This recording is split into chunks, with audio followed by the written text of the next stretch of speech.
Allah menyuruh wasta'inu bisobri wassalah.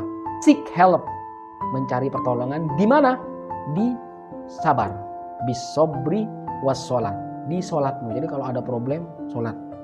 Kenapa di sholat? Karena di sholat itu adalah waktu kita bersama Allah. Maka disebut sholat itu apa? Ibadah mahdoh, ibadah yang suci. Bahkan lebih ekstrim lagi menurut saya nih ya, sholat itu adalah alam kemakrifatan, alam lahud. Maka ketika takbiratul ihram, sudah yang selain Allah haram. Berarti Allah saja sampai salam. Jadi kalau orang tahu hakikatnya sholat itu sangat penting, maka dia tidak bakal meninggalkannya. Bahkan sholat itu dijadikan kebutuhan. Apalagi hanya 5 waktu saja. Bukan dianggap sholat itu wajib, tapi kebutuhan. Jadi kalau orang sudah menganggap sholat itu kebutuhan, jadi kelasnya naik sudah. Bisa kemakrifatan gara-gara dia sholat. Karena Allah memberikan waktu nih, memberikan waktu untuk bertemu dia, untuk bermunajat, bahkan meminta tolong di dalam sholatnya. Saya sering mengatakan sholat itu waktunya kita bertemu Allah, bisa dikatakan bermakrifat kepada Allah ada di dalam sholat. Maka Allah menyuruh meminta tolong di dalam mana? Di dalam sholat dan di dalam kesabaran. Maka kalau dua-duanya digunakan, maka suatu saat atau waktu yang akan datang kita akan meraih kebahagiaan. Maka permasalahan tidak akan terasa, bisa diselesaikan dengan 2 hal tadi.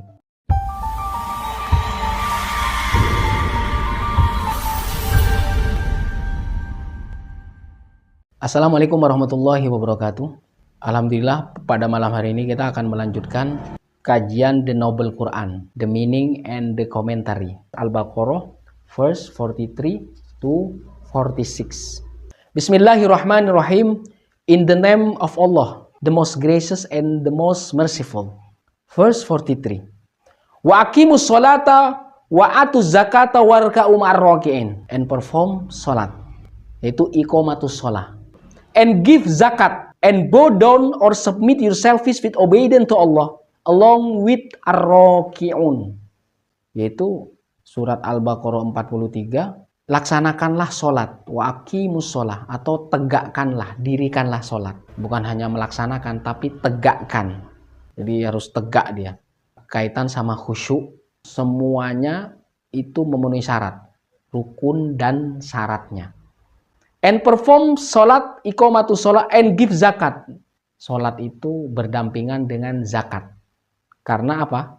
Bagian dari rukun Islam. Maka iqamatus shalah wa give zakat and bow down or submit yourself with obedience to Allah along with ar-raki'un. Jadi warka'u ma'ar-raki'in. Siapa di sini? Yaitu Muhammad dan para sahabatnya. Disuruh bow down. Jadi kalau sholat meniru siapa? Rasulullah dan para sahabatnya.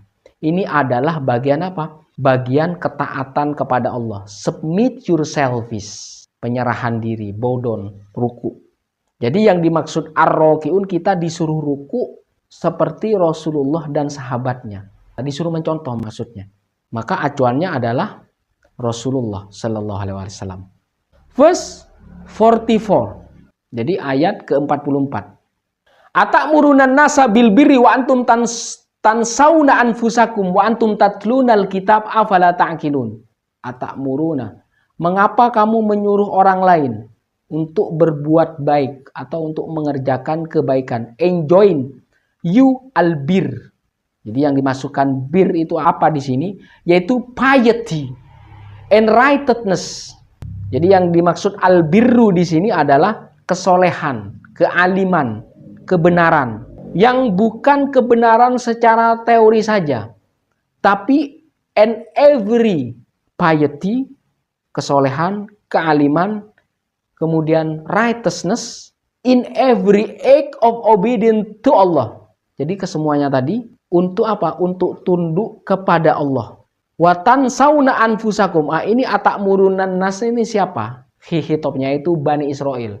Jadi Bani Israel itu menyuruh orang lain berbuat baik, tapi diri mereka tidak berbuat baik. Secara tafsir albir adalah al-iman di Muhammad, yaitu iman percaya kepada Muhammad. Jadi acuannya kalau ditafsir albir di sini maksudnya al-imanu bi Muhammad. Bani Israel tidak percaya ke Muhammad. meskipun nama Muhammad tercantum di kitab mereka. Maka lanjutan ayat ke-44, wa antum tatlunal kitab afala ta'qilun. Padahal Bani Israel itu membaca di kitab mereka tuh ada. Nama Muhammad tuh ada. Tapi mereka ingkari. And you forget to practice it yourselves. Jadi Bani Israel itu menyuruh orang lain untuk berbuat baik, tapi mereka sendiri lupa terhadap diri mereka sendiri. Mereka tidak menerapkan kebaikan itu, tidak melaksanakan albir tadi, tidak mengimani adanya Muhammad, bahwa Muhammad itu adalah nabi terakhir. They forget to practice it themselves. While you recite the scripture, the Torah, have you then no sense? Padahal kamu membaca di scripturemu, di kitab Injil, di Taurat. Afala ta'qilun. Have you then no sense? Tidakkah kamu mengerti? Jadi di sini harful istifhamnya afala, apakah ini? Kan harful istifham. Tapi harful istifham ingkari. Jadi Allah bertanya afala ta'qilun, bahwa sesungguhnya Bani Israel itu tidak ta'qilun, tidak berpikir, tidak berakal. Kenapa tidak berakal? Karena mengingkari Muhammad sallallahu alaihi wasallam. Padahal nama Muhammad itu ada di kitab mereka, di scripture dan di Taurat. Maka albir secara khusus al-imanu bi Muhammad. Albirru secara umum adalah piety and righteousness, kesolehan, kealiman, kebenaran itu secara umum. Tapi menurut tafsir albir adalah al-imanu bi Muhammad, yaitu percaya kepada Muhammad, bahwasanya Muhammad adalah nabi terakhir. Verse 45 ayat 45. Wasta'inu bis-sabri was-shalah wa innaha lakabiratun illa 'alal khashiin. And seek help in patience and salat atau the prayer. Kita disuruh meminta tolong kepada kesabaran kita. Maka orang yang sabar itu punya batin yang isinya zikir kepada Allah. Kenapa disuruh minta tolong ke itu? Karena itulah sumber jalan keluarnya. Jadi kalau ada permasalahan di luar, harus punya ketahanan, harus punya batin yang kuat. Karena suatu saat ini akan dipersiapkan Allah untuk menyongsong kebahagiaan atau kesenangan dunia. Maka Allah menyuruh wasta'inu bis-sabri was-shalah. Seek help, mencari pertolongan di mana? Di sabar. Bis-sabri was-shalah, di sholatmu. Jadi kalau ada problem, sholat. Kenapa di sholat? Karena di sholat itu adalah waktu kita bersama Allah. Maka disebut sholat itu apa? Ibadah mahdoh, ibadah yang suci. Bahkan lebih ekstrim lagi menurut saya nih ya, sholat itu adalah alam kemakrifatan, alam lahud. Maka ketika takbiratul ihram, sudah yang selain Allah haram. Berarti Allah saja sampai salam. Jadi kalau orang tahu hakikatnya sholat itu sangat penting, maka dia tidak bakal meninggalkannya. Bahkan sholat itu dijadikan kebutuhan. Apalagi hanya 5 waktu saja. Bukan dianggap sholat itu wajib, tapi kebutuhan. Jadi kalau orang sudah menganggap sholat itu kebutuhan, jadi kelasnya naik sudah. Bisa kemakrifatan gara-gara dia sholat. Karena Allah memberikan waktu nih. Memberikan waktu untuk bertemu dia, untuk bermunajat, bahkan meminta tolong di dalam sholatnya. Saya sering mengatakan sholat itu waktunya kita bertemu Allah, bisa dikatakan bermakrifat kepada Allah ada di dalam sholat. Maka Allah menyuruh meminta tolong di dalam mana? Di dalam sholat dan di dalam kesabaran. Maka kalau dua-duanya digunakan, maka suatu saat atau waktu yang akan datang kita akan meraih kebahagiaan. Maka permasalahan tidak akan terasa. Bisa diselesaikan dengan 2 hal tadi, sabar dan sholat. Kenapa Allah memerintahkan wasta'inu bis-sabri was-shalah? Karena sholat dan sabar itu dekat dengan Allah. Bahkan Allah bersamamu. Innallaha ma'as-shabirin. Dan ini berat. Innaha lakabiratun. Jadi sabar, sholat berat, kecuali bagi orang al-khasyi'un. Siapa al-khasyi'un di sini? The true believers in Allah. Orang-orang yang beriman kepada Allah, true yang sesungguhnya. Siapa itu? Those who obey Allah with full submission. Orang yang pasrah benar-benar. pasrah secara batin dan pikiran, kemudian memaksimalkan perjuangan dan ikhtiar di jawarehnya, atau di panca inderanya, atau di badannya, atau di jasmaninya, di hati dan di pikiran. Full submission, pemasaran yang full. Yaitu apa? Fear much from his punishment. Takwa, orang yang takut kepada punishment-nya Allah atau hukuman Allah. And believe in his promise and his covenant. Jadi percaya, yakin kepada janjinya Allah. Apa itu? Surga. And in his warning, dan peringatan Allah. Ada wa'dun, ada wa'id. Janji itu dijanjikan apa? Surga. Wa'id, ancaman, warning, punishment, hell. Hukuman dan neraka.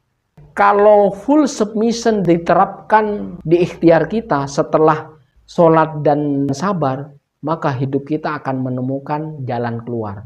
Karena Allah yang menyuruh. Kita disuruh meminta tolong.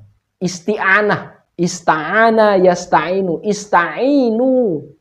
Tolabul ma'unah. Tolabul isti'anah. Meminta pertolongan. Maka kalau dia bisa memaksimalkan, mengoptimalkan kesabaran dan sholat, maka jalan keluar ada di dekat dia. Verse 46. Alladzina yadunnuna annahum mulaqu rabbihim wa annahum ilaihi raji'un.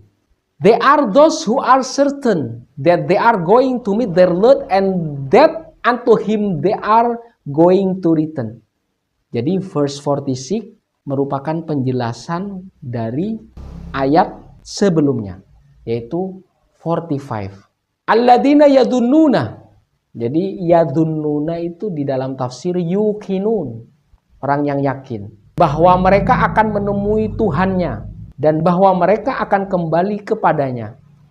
They are those who are certain. Certain itu artinya yadunnun. Kalau di bahasa Arab kan ada mukhotob, ada mukhotobah, ada goib, goibah. Jadi kalau di bahasa Inggris mau mereka tetap ya. Jadi kalau ada yadunnu, yadunnuna. Kalau dia yadunnu. Kalau mereka yadunnuna. Tapi kalau bahasa Inggris nggak ada. Jadi tetap dia. Kalau mereka yakin, they are certain. Jadi alladzina yadunnuna annahum mulaqu rabbihim. Jadi they are tadi who are certain that they are going to meet their Lord. Jadi mereka yakin, maksudnya mempertanggungjawabkan segala perbuatannya di dunia pada hari kiamat atau pada hari kebangkitan. Siapa mereka? Kita lihat ke ayat 45. Mereka adalah al-khosyi'un. Al-khosyi'un ini orang-orang yang yakin bahwasanya sabar dan sholat menjadi penolong dia. Allah yang menyuruh, kita disuruh minta bantuan. Wasta'inu bisobri wassalah wa innaha lakabiratun illa 'alal khosyi'in. Allah yang menyuruh. Kalau kamu mendapat kesulitan, mendapat musibah, mendapat keruwetan, maka minta tolonglah. Wasta'inu bisobri. Tahanlah, bersabarlah. Setelah itu sholat. Allah tahu yang namanya sabar dan sholat itu berat. Maka teks selanjutnya adalah wa innaha lakabiratun. Belum tentu semua orang bisa mudah melakukan sabar dan sholat. Wa innaha lakabiratun. Jadi antara 45 dan 46 saling menjelaskan. Illa 'alal khosyi'in. Kecuali bagi orang yang khusyuk. Bahwasanya orang khusyuk itu the true believers. Keimanannya itu sudah pelaksanaan. Fear much from his punishment and believe in his promise. Orang khusyuk itu yang takut kepada hukuman Allah dan percaya terhadap janji Allah, yaitu surga. Maka orang khusyuk adalah orang yang yakin bahwasanya apa yang saya lakukan ini akan dipertanggungjawabkan di hadapan Allah. Maka disebut mulaqu rabbihim. Jadi perbuatan di dunia akan dipertanggungjawabkan di hadapan Allah. Wa annahum ilaihi raji'un. Dan mereka juga kembali kepadanya Allah. Maka kata inna lillahi wa inna ilaihi raji'un jangan dipakai ketika hanya waktu orang sudah meninggal. Dipakai di seluruh kehidupan kita. Jadi sholat jangan asal sholat.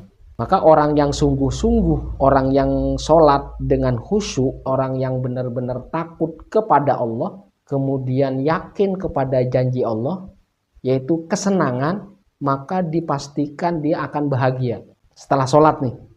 Asalkan apa? Alal khosyiin, atas orang-orang yang khusyuk. Orang-orang yang yakin bakal ketemu Allah suatu saat nanti, yaitu fiyamil ba'ati, di hari kebangkitan. Maka ini tidak bisa terelakkan.